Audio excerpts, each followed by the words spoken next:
واتبعت ملت آبائی، اور میں نے پیروی کی ہے،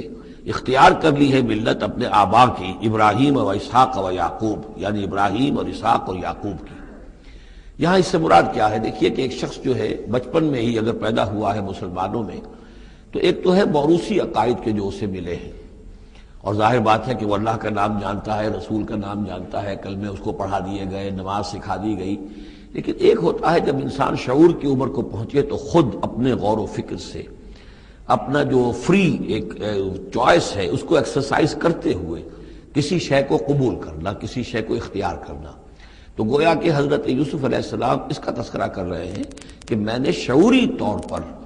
کیونکہ اب جو زندگی گزر رہی ہے، جن لوگوں کے مابین گزر رہی ہے، وہ لوگ تو کافر ہیں، وہ لوگ تو کسی نبی سے وحی سے واقف ہی نہیں ہیں، مصر کے قوم ہے، لیکن یہ کہ میں نے ان کے طریقے کو چھوڑ دیا ہے شعوری طور پر فیصلہ کر کے، میں نے شعوری طور پر اختیار کیا ہے اپنے آبا و اجداد، صرف اس لیے نہیں کہ وہ میرے آبا و اجداد ہیں، بلکہ اس لیے کہ ان کا راستہ میرے نزدیک صحیح ہے، عقل سلیم کے نزدیک جو ہے وہی معقول ہے۔ واتبعت ملت آبائی ابراہیم و اسحاق و یعقوب ما کان لنا ان نشرک باللہ من شیء، دیکھو ہمارے لیے یہ روا نہیں ہے کہ ہم اللہ کے ساتھ کسی بھی شے کو شریک کریں، ذالک من فضل اللہ علینا، یہ اللہ کا بڑا فضل ہے ہم پر، وعلی الناس، اور سب لوگوں پر۔ اللہ نے تو انسانوں کو اشرف المخلوقات بنایا، اور یہ کہ انسان جو ہے اللہ کے سوا کچھ اور چیزوں کو کہ جنہیں اللہ نے انہی کی چاکری کے لیے پیدا کیا ہے اپنا معبود بنا لے۔